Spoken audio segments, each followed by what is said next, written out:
Memang kami panggil yang bersangkutan sebagai saksi. Kami sudah lakukan pemanggilan itu secara patut dan sah sesuai dengan alamat yang kami miliki sesuai dengan administrasi kependudukan. Tapi memang alamat tersebut yang bersangkutan tidak ada.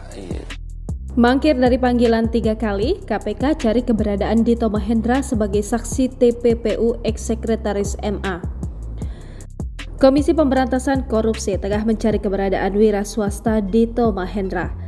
Juru bicara penindakan dan kelembagaan KPK, Ali Fikri, mengatakan Dito dipanggil untuk dimintai keterangan sebagai saksi dugaan tindak pidana pencucian uang mantan Sekretaris Mahkamah Agung, Nur Hadi.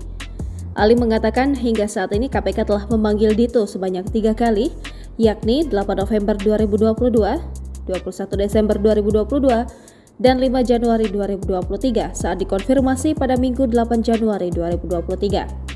Dito diketahui sebelumnya melaporkan Nikita Mirzani atas dugaan pencemaran nama baik. Hakim pun memutuskan membebaskan Nikita dari dakwaan jaksa karena Dito selaku saksi tidak pernah hadir dalam persidangan ini. Menurut Ali, KPK telah mendatangi alamat kediaman Dito sebagaimana tertera di pencatatan administrasi kependudukan, namun Dito tidak ditemukan. KPK, kata Ali, telah melakukan upaya pemanggilan sesuai ketentuan yang berlaku. Ia mengingatkan Dito bersikap kooperatif dan menemui penyidik. Keterangan Dito sangat dibutuhkan penyidik untuk memperjelas TPPU Nur Hadi. Lebih lanjut, jaksa tersebut meminta masyarakat yang mengetahui keberadaan Dito bisa menyampaikan informasi ke KPK. Ia menegaskan KPK telah mendatangi rumahnya namun ia tidak ada di tempat.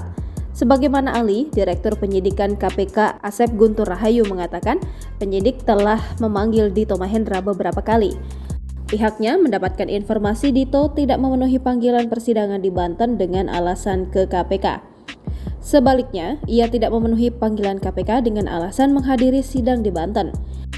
Adapun Nur Hadi merupakan terpidana kasus suap pengurusan perkara di Mahkamah Agung.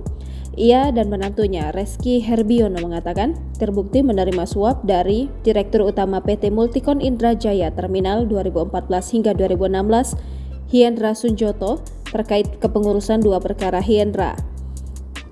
Selain itu, Nur Hadi dan Reski juga terbukti menerima gratifikasi 13,787 miliar rupiah dari sejumlah pihak yang berperkara di tingkat pertama, banding, kasasi, hingga peninjauan kembali.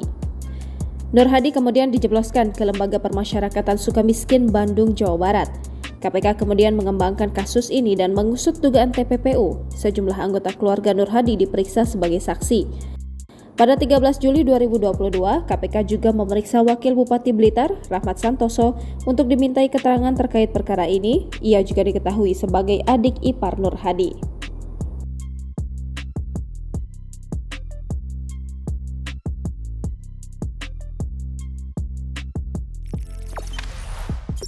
Jangan lupa subscribe, share, komen, dan like ya!